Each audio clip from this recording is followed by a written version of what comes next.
Bendito Deus, Pai Santo, Senhor da Glória, nós te louvamos, Pai, pela tua bondade, agradecemos, meu Senhor, pela salvação em Cristo Jesus, bendizemos a ti, Senhor, pelo teu profundo amor. Continua conosco, Pai, nos ajudando, nos guardando, nos ensinando, Senhor, a andar na tua presença, nos guiando no teu santo caminho, Pai, com segurança. Amado Pai, abençoa os nossos ouvintes, abençoa os nossos amigos, nossos ajudadores, recompensa com a bênção dos céus, meu Senhor, a cada um. Abençoa a tua igreja na cidade, no interior, abençoa as criancinhas, a juventude, as famílias, abençoa os idosos, Pai, na tua casa. Abençoa as viúvas, os viúvos, os órfãos, abençoa os necessitados, guarda, tenha compaixão, socorre, abençoa os enfermos. Tu és o nosso Deus, o nosso médico. Tu criou o corpo humano, o ser humano, tu conhece, meu Senhor, a função de cada órgão vital. Amado Senhor, opera na vida da igreja, dá graça aos meus irmãos. Em o nome santo de Jesus Cristo, nós te pedimos e te agradecemos. Amém. Louvado seja para sempre o nosso Senhor. Meus queridos irmãos, saudamos a todos com a paz de nosso Senhor Jesus Cristo. Estamos de volta para apresentar o programa Voz da Igreja, programa da Escola Teológica União e Crescimento, a Unicres. O nosso desejo é contribuir com a igreja, trazendo a mensagem da palavra de Deus, que tanto instrui quanto salva. Nosso texto hoje, Atos dos Apóstolos, capítulo 25, versículos de 1 a 12. E o tema, meus amados, quando a justiça tropeça, é o tema de hoje. A justiça tropeça em muitos lugares. No Brasil, ela está paralítica. Tropeça aqui, cai ali e não se levanta mais. Tem sido muito difícil na nossa nação. Há uns 30 anos, está com cerca de 30 anos, mais ou menos, que o Brasil passou por uma inversão. Hoje, todos os cidadãos estão trancados. O Brasil, não tenho noção, não existe estatística, conhecimento, pelo menos da minha parte. Mas eu acredito que é o país com o maior número de portão de ferro e cadeado no mundo. Talvez seja o Brasil. O país com o maior número, o maior índice de casas com portão de ferro e cadeado. O cidadão preso e o marginal solto. Não é coisa de recente, não. Não tem influência dos grandes marginais da justiça e da política de hoje. Vem de longe. A justiça tropeçando, caindo, a justiça às quedas. Nosso tema, quando a justiça tropeça. Atos 25, de 1 a 12. Entrando, pois, Festo na província, subiu dali a 3 dias de Cesareia a Jerusalém. E o sumo sacerdote e os principais dos judeus compareceram perante ele contra Paulo e lhe rogaram, pedindo como favor contra ele que o fizesse vir a Jerusalém, armando ciladas para o matarem no caminho. Mas Festo respondeu que Paulo estava guardado em Cesareia e que ele brevemente partiria para lá. Os que, pois, disse ele, dentre vós têm poder, desçam comigo, e se neste homem houver algum crime, acusem-no. E havendo-se demorado entre eles mais de 10 dias, desceu a Cesareia. E no dia seguinte assentou-se no tribunal e mandou que trouxessem Paulo. E chegando ele, rodearam-no os judeus que haviam descido de Jerusalém, trazendo contra Paulo muitas e graves acusações que não podiam provar. Mas ele, em sua defesa, disse: eu não pequei em coisa alguma contra a lei dos judeus, nem contra o templo, nem contra César. Todavia, Festo, querendo comprazer os judeus, respondeu a Paulo e disse: queres tu subir a Jerusalém e ser lá perante mim julgado acerca destas coisas? Mas Paulo disse: estou perante o tribunal de César, onde convém que seja julgado. Não fiz agravo algum aos judeus, como tu muito bem sabes. Se fiz algum agravo ou cometi alguma coisa digna de morte, não recuso morrer. Mas, se nada há das coisas de que estes me acusam, ninguém me pode entregar a eles. Apelo para César.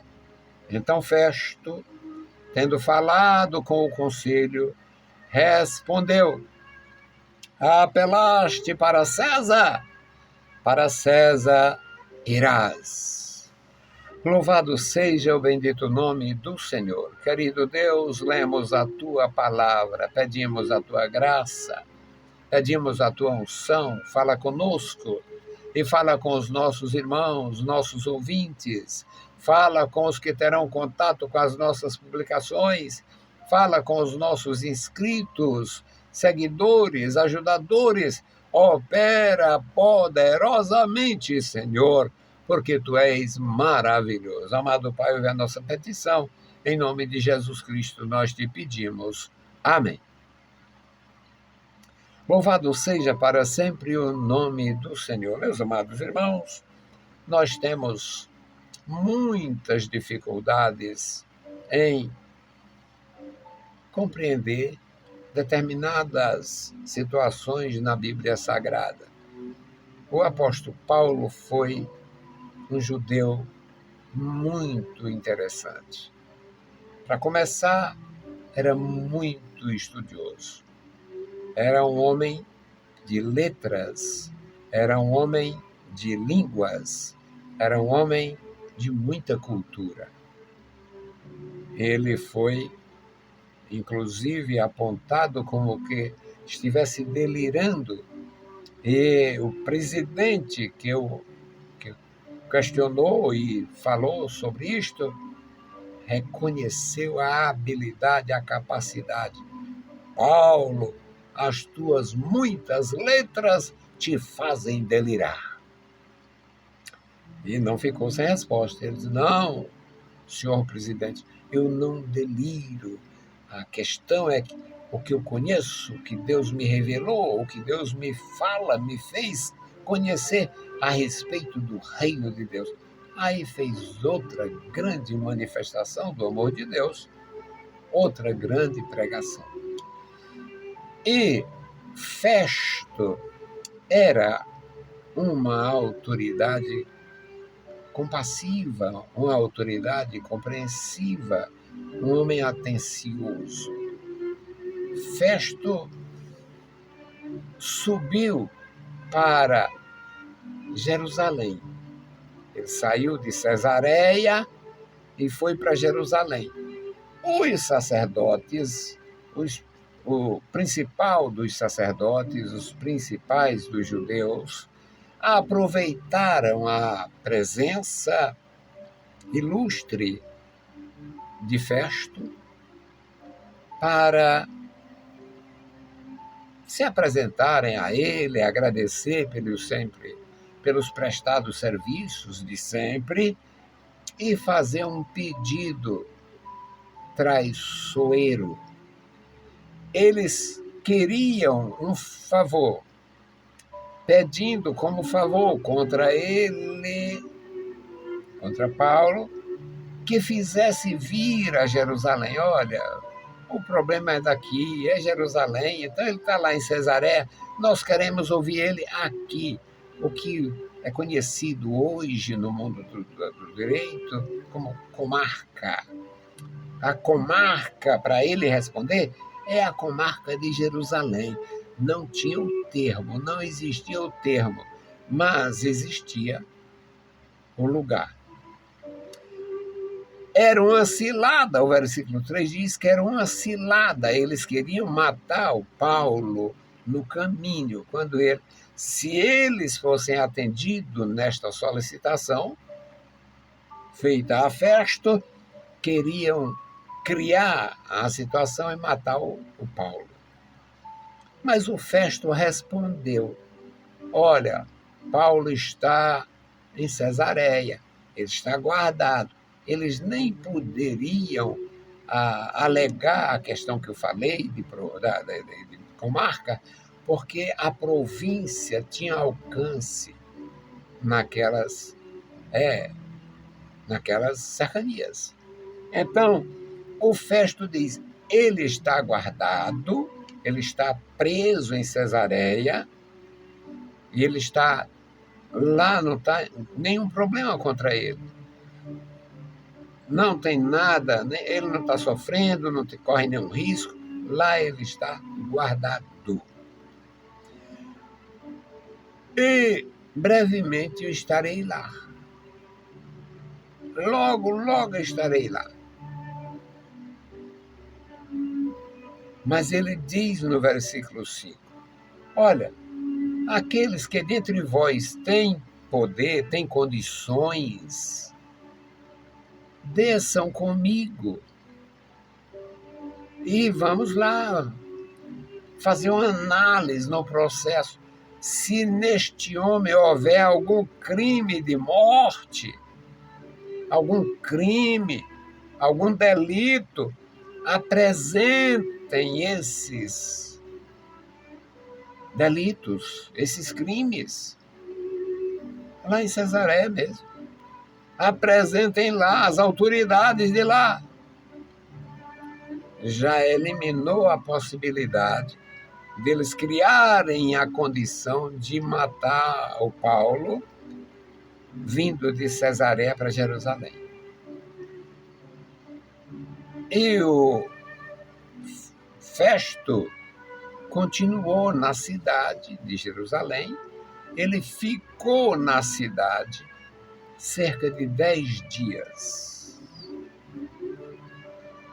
O versículo 6 diz, e havendo-se demorado entre eles mais de 10 dias, desceu para Cesareia e no dia seguinte assentou-se no tribunal e mandou trazer o preso. Vamos acabar com esta história, vamos passar a limpo isso aqui. Aí, chegando ele, os judeus o rodearam, tinha vindo de Jerusalém, tinham descido, conforme Festo antecipou, olha, quem de vocês, quem tiver alguma coisa contra ele e puder estar em Cesareia, esteja lá, porque eu vou estar lá. Aí começaram a acusar o Paulo de muitas e graves acusações, só que não podiam provar. Não podendo provar, não tinha como provar. Eram graves as acusações? Eram. Mas tinha como provar? Não tinha. E as autoridades romanas, elas eram cuidadosas quanto a isto. Mas ele, em sua defesa, disse, o Paulo, versículo 8, em sua defesa disse, não pequei em coisa alguma contra a lei dos judeus. Ele era um homem capaz, competente, sábio, temente. E ele sabia, a lei dos judeus era a lei de Deus, revelação divina. não tem como usar a lei de Deus para tramar. Ele diz: não pequei em coisa alguma contra a lei dos judeus. Por que ele não diz contra a lei de Deus? Porque a lei de Deus tinha sido eivada, engessada, tinha sido revestida de emendas judaicas, que Jesus tinha feito críticas pesadas, que eles invalidavam a lei de Deus com as novidades deles, os decretos deles. Então, Paulo fala: não pequei em coisa alguma contra a lei dos judeus. Ele se refere à lei de Deus mesmo.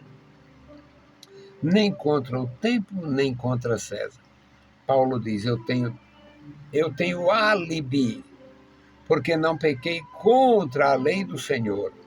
Eu tenho álibi, porque não infringi as regras do templo. E eu tenho um álibi, porque não pequei contra a autoridade civil, contra César. Eu posso me apresentar diante de César, eu posso me apresentar diante de Deus, eu posso me apresentar diante dos anciãos do templo, porque eu estou isentado. Eu não pequei nem contra Deus, nem contra o templo, nem contra o rei. Meus irmãos queridos, como é maravilhoso quando o homem pode dizer isto, fazer isto, quando o homem assegura, assevera a sua fidelidade, a sua lealdade, a sua inocência diante dos acusadores. E o Paulo emenda, ele continua na sua defesa, diz: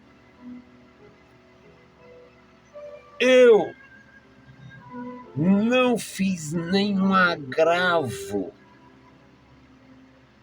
nem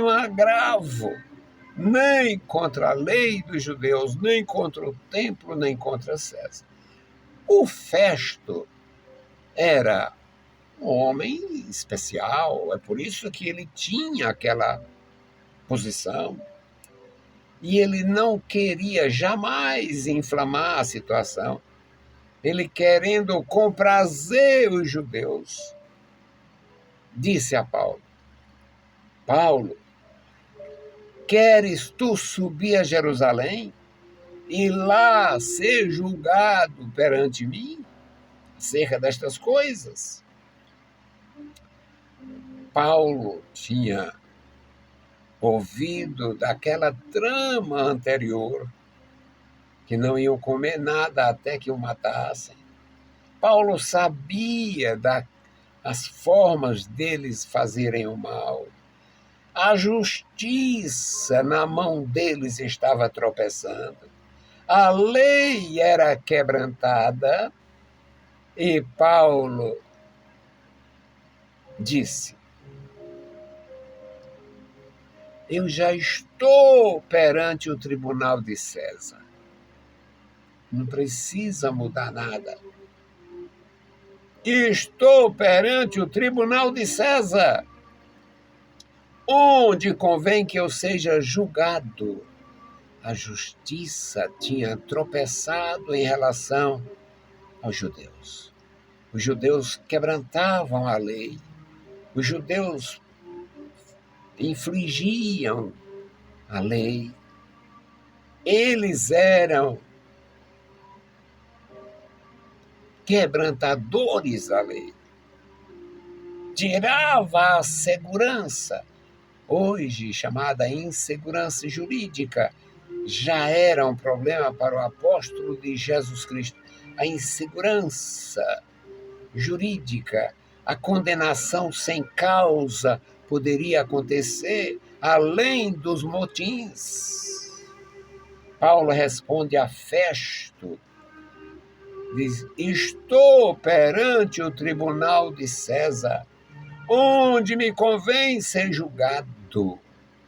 Não fiz agravo algum aos judeus. Aí ele compromete a autoridade. Como tu muito bem sabes, o Paulo, que era um profundo conhecedor do direito romano, da palavra de Deus, e acompanhava o desempenho daquela autoridade, diz, como tu muito bem sabes, e sabia mesmo. Ele sabia o que os fariseus eram capazes de fazer, o que os sacerdotes eram capazes de fazer, o que aquelas autoridades eram capazes de fazer pelo poder. Se fiz, versículo 11, Paulo, se eu fiz algum agravo e cometi alguma coisa digna de morte, não recuso morrer. Não recuso morrer. Mas, se nada há das coisas de que estes me acusam, não podiam provar. Não tinham provado nada. Não tinha nenhum peso probatório contra Paulo. Não tinha. Se não tem nada do que eles me acusam, ninguém, também, mais uma vez, implica autoridade, ninguém pode me entregar a eles. Se não apresentaram provas contra mim, se é apenas acusações sem provas, ninguém pode me tirar do tribunal de César e me levar para o tribunal deles. Que no tribunal deles a justiça está trôpega. A justiça está tropeçando. A justiça não funciona. Não há justiça. Festo não tinha nada mais a fazer. Festo não tinha nada mais a fazer. Somente a sentir. Então Festo, tendo falado com o conselho, respondeu: apelaste para César irás. Festo foi um instrumento humano usado por Deus e utilizado por Paulo, que conhecia os seus direitos, o direito romano e a lei dos judeus. E o Festo não tinha nada a fazer, simplesmente consentir. Então Festo, tendo falado com o conselho, expôs para todas as testemunhas, todos os anciãos, todo o tribunal, todos que formavam ali o júri. O Festo diz: apelaste para César, né, Paulo? Para César irás. E o nosso tema: quando a justiça tropeça, é uma tragédia. Paulo preferiu confiar no imperador pagão do que no sumo sacerdote judeu. A justiça estava trôpega. A justiça lá dos fariseus parecia com a nossa justiça aqui. Estava às quedas. Que Deus tenha misericórdia de nós, nos guarde, nos ajude e que a gente realmente saiba viver de tal forma que ninguém possa provar as acusações que fazem contra a igreja do Senhor e a sua liderança. Vamos fazer a nossa intercessão pelo memorial, o memorial da oração. Bendito Senhor, Pai Santo que estás nos céus, nós estamos em Tua presença, agradecidos pela vida, pela paz, pela salvação, pela Tua bondade, pelo Teu amor. Eu te louvo e te agradeço, Senhor, pela Tua igreja, pelos meus queridos irmãos. Eu te louvo, meu Senhor, pelos meus pares. Ó Deus, abençoa os teus ministros que te amam, que são zelosos, que guardam a tua palavra, que proclamam a tua palavra, que prepara obreiros, ó Deus, para proclamar o teu nome poderoso. Amado Pai, guarda os meus irmãos, guarda cada vida. Nos dá, meu Senhor, a tua direção, a santa direção, para fazer a tua obra com alegria e temor cada dia. Deus fiel, Deus bendito, ouve, ó Senhor, as nossas petições. Este memorial da oração, toma em tuas santas mãos cada nome, cada família, cada homem, cada mulher, crianças, jovens e adultos, os idosos, os enfermos, fragilizados. Ó Deus, socorre e guarda cada um. No poderoso nome de Jesus Cristo, nós te pedimos e te agradecemos para sempre. Amém. Saudamos a todos com a paz de nosso Senhor Jesus Cristo. Se o Senhor permitir, a gente volta. Deus os abençoe. Leiam a Bíblia Sagrada e a graça de nosso Salvador repouse sobre vós. Amém.